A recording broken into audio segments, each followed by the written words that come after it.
இன்றைக்கி பார்த்திங்கன்னா நம்ம வீட்டிலேயே முளைச்சிருக்க பசலிக்கீரையை வச்சு தாங்க ஒரு அருமையான ஒரு டிஷ்ஷு பார்க்க போகிறோம். இந்த பசலிக்கீரைக்கு பார்த்திங்கன்னா விதையோ இல்லை ஸ்பெசிஃபிக்காக ஏதாவது அதை போட்டு வளர்க்கணுங்கிற அவசியமே கிடையாது.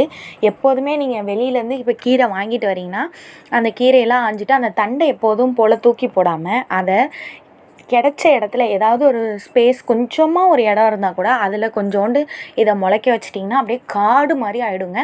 பறிக்க பறிக்க பார்த்திங்கன்னா புதுசாக அது பாட்டுக்கு இலை வந்துக்கிட்டே இருக்கும். அந்த மாதிரி வச்சது தாங்க இந்த பசலிக்கீரை. அதில் ஒரு அருமையான கூட்டு பார்ப்போம், எப்படி செய்யலான்னு பார்க்கலாமா? அதுக்கு ஃபஸ்ட்டு 1 டம்ளர் போல் பாசிப்பருப்பு எடுத்து நல்லா கழுவிட்டு அதை குக்கரில் வச்சு ஒரு விசில் விட்டுக்கோங்க. அதுக்கப்புறம் இன்னொரு பாத்திரம் வச்சு கொஞ்சோண்டு எண்ணெய், பாசிப்பருப்பு வெந்துக்கிட்டே இருக்கட்டும்.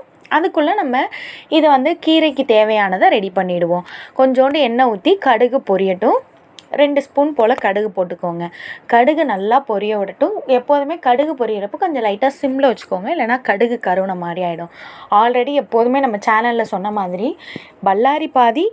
பல்லாரி 2 போட்டிங்கன்னா சின்ன வெங்காயம் ஒரு 1 2 போட்டுக்கோங்க. அந்த மாதிரி சேர்ந்தே சமைங்க.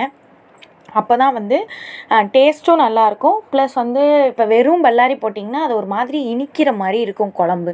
அதனால் சின்ன வெங்காயம் இப்போ 4-5 சின்ன வெங்காயம் 4-5 பல்லாரி அந்த மாதிரி, இல்லைனா 2 பல்லாரி 4-5 சின்ன வெங்காயம் அந்த மாதிரி சேர்த்துக்கிட்டு 2 தக்காளி போல் வெட்டி போட்டுக்கோங்க. அதுக்கப்புறம் நல்லா தக்காளி வதங்கினதுக்கப்புறம் 1 டம்ளர், நீங்கள் எத்தனை பேருக்கு குழம்பு வைக்கிறீங்களோ அதுக்கு தகுந்த மாதிரி 2 டம்ளர் தண்ணி ஊற்றிருக்கோம் நாங்கள். அதுக்கப்புறம் வீட்டு மசாலா தூள் இருக்கும்ல, சாம்பார் மசாலான்னு சொல்லுவோம்ல, கலந்த தூள்னு நாங்கள் சொல்லுவோம். அதில் ஒரு 2 ஸ்பூன் போட்டு நல்லா மசாலா வாடை போக வரைக்கும் கொதிக்க விடுங்க. அதுக்குள்ளே பார்த்திங்கன்னா நம்மளோட பாசிப்பருப்பு ஒரு விசில் வந்திருக்கும். ஒரு விசில் வந்தாலே போதும், ஏன்னா ரொம்ப குழஞ்சிட்டுனாலும் நல்லா இருக்காது. அதனால் ஆஃப் பண்ணி வச்சுடுங்க, விசில் எடுக்காதீங்க, அது அப்படியே இருக்கட்டும். அதுக்குள்ளே நம்மளோட கீரை ஆஞ்சி வச்சுருக்கோம்ல, நல்லா இதில் முக்கியமான ஒரு டிப் என்னென்னா, நல்லா 1 or 2 டைம்ஸ்க்கு மேலே அந்த கீரையை நல்லா கழுவிடுங்க. சின்ன சின்னதாக ஏதாவது பூச்சி இருந்தால் கூட, இந்த கீரையில் எல்லாமே அப்படி தான், தண்ணிக்குள்ளே போட்டு அப்படியே நல்லா கழுவி எடுத்து வச்சுருங்க. அதையும் எதுவுமே பண்ண வேண்டாம், நீங்கள் அந்த இலையை மட்டும்தானே நம்ம ஆஞ்சிருக்கோம், அதை அப்படியே போட்டு. இன்னொரு டிப்ஸ் என்னென்னா, மூடாமல் வேக வைங்க. அப்போ தான் அந்த கலர் மாறாது. கீரையில் நான் ஆல்ரெடி கீரை கடையல் வீடியோ ஒன்று போட்டிருப்போம், அதில் போய் பாருங்கள். கீரையோட தன்மையும் அதோட கலரும் மாறாமல் இருக்கிறதுக்கு நம்ம மூடி போட்டு அதை மூடி வைக்கக்கூடாதான். ஃபுல்லாகவே திறந்து தான் வச்சு நம்ம வேக விடணும்.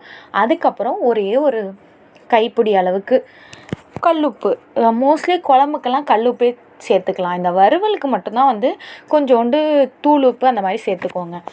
இப்போ பார்த்திங்கன்னா நம்ம எடுத்து வச்சுருக்கோம்ல பாசிப்பருப்பு, அதையும் இதோட ஊற்றி நல்லா கிண்டிகிட்டே இருந்தீங்கன்னா, பாசிப்பருப்பு ஆல்ரெடி வேக எடுத்து வச்சுருக்கிறது தானே, அதனால் அதை போதுமான அளவு வெந்தால் போதும்.